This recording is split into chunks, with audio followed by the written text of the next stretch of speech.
Assalamualaikum warahmatullahi wabarakatuh. Kepada yang terhormat Ibu Mai Santi MSy sebagai dosen pengampu, dan kepada yang kami hormati teman-teman dari STAI Muhammadiyah Tulungagung. Pada kesempatan kali ini kita akan membicarakan hal-hal yang berkaitan tentang pemahaman nilai Pancasila sebagai landasan kecakapan digital. Teman-teman semuanya, bahwa kita telah memasuki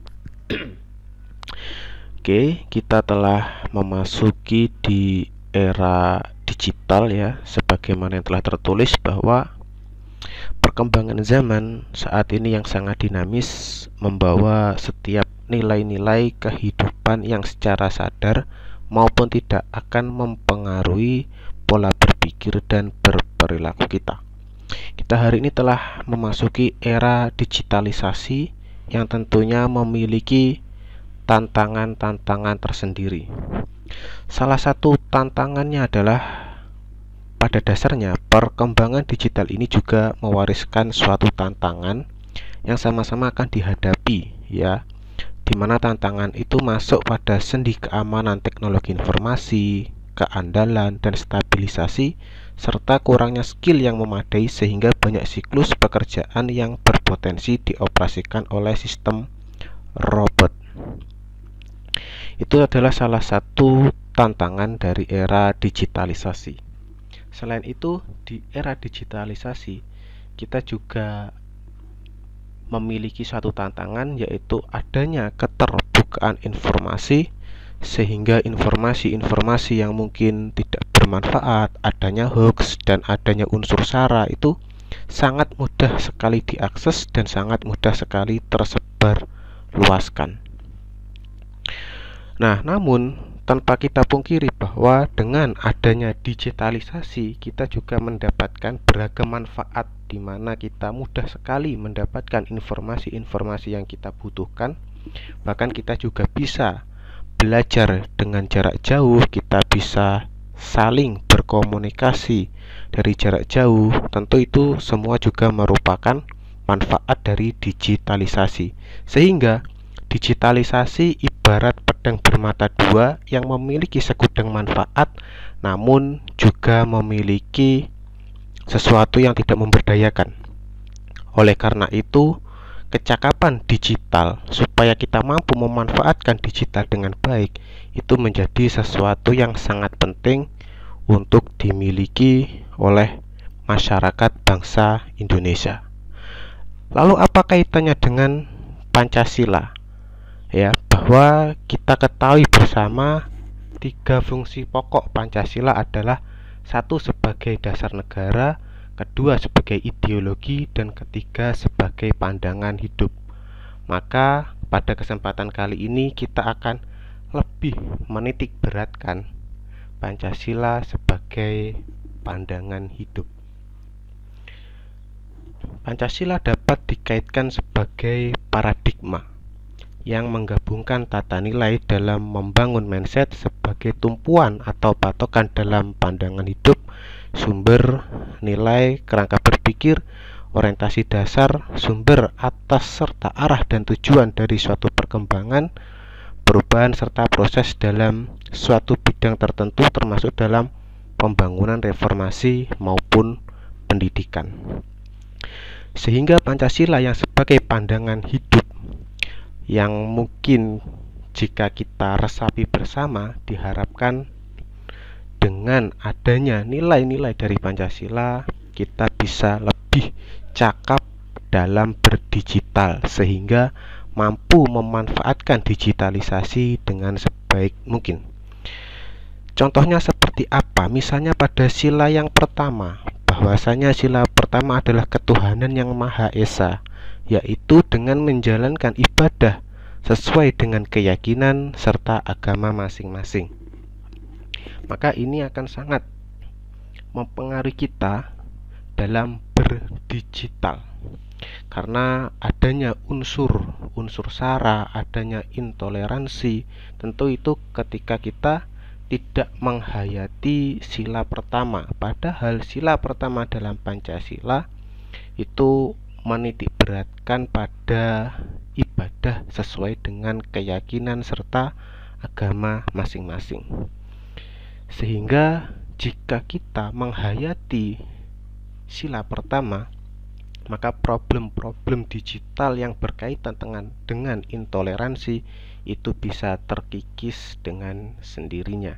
Itu contoh poin yang pertama, karena tidak bisa kita pungkiri adanya intoleransi, adanya hal-hal yang menyinggung keyakinan lain itu banyak sekali bertebaran di era digital saat ini.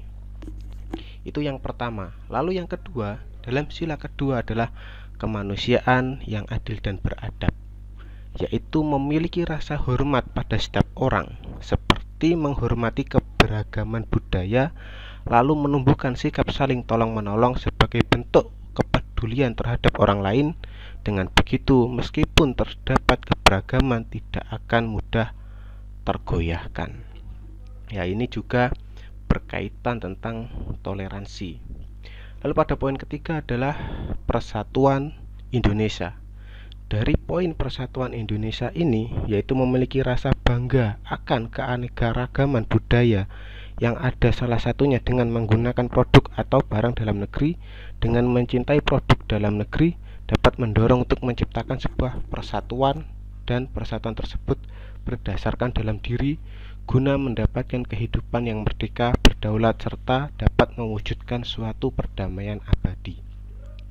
Jika poin ini kita kaitkan dengan era digital, di mana goal atau tujuan adalah persatuan, maka hal-hal yang sifatnya fanatisme kelompok, fanatisme golongan yang tidak memberdayakan itu bisa terkikis dengan sendirinya. Kenapa? Karena tujuannya adalah persatuan. Maka jika setiap masyarakat, jika generasi sekarang yang sedang bermain di era digital mampu menancapkan di dalam dirinya bahwa tujuannya adalah persatuan, maka dengan sendirinya hal-hal yang bersifat fanatisme yang tidak memberdayakan itu bisa terkikis dengan sendirinya.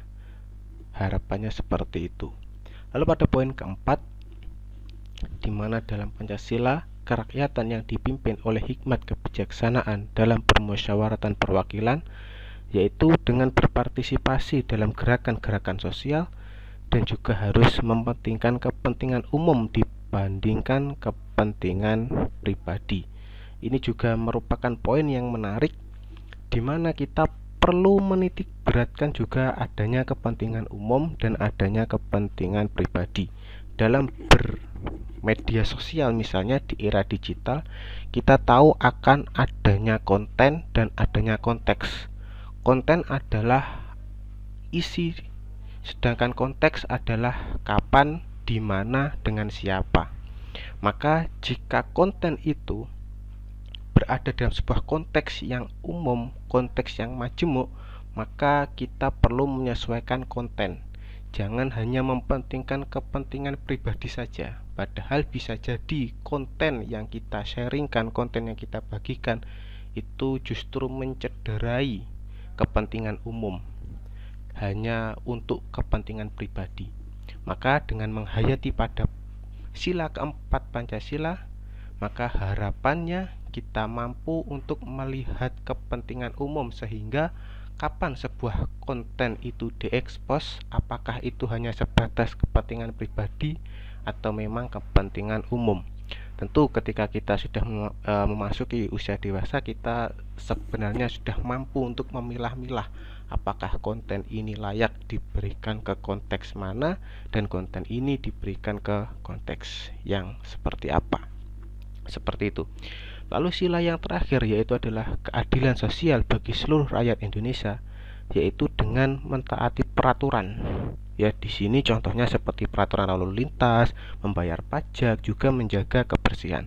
Kalau kita kaitkan masalah mentaati peraturan di era digital, tentu kita akan mempelajari undang-undang yang berkaitan tentang digital, di mana ada aturan-aturan di sana, di mana kita tidak melakukan sara, di mana kita tidak berkomentar yang tidak baik dan sebagainya.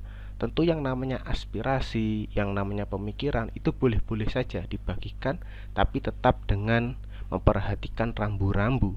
Kenapa? Karena keadilan sosial bagi seluruh rakyat Indonesia. Mungkin hanya ini saja presentasi pada kesempatan kali ini. Mungkin cukup sederhana, namun semoga dari yang sederhana ini bisa diambil manfaatnya. Bila ada kesalahannya, mohon maaf sebesar-besarnya. Assalamualaikum warahmatullahi wabarakatuh.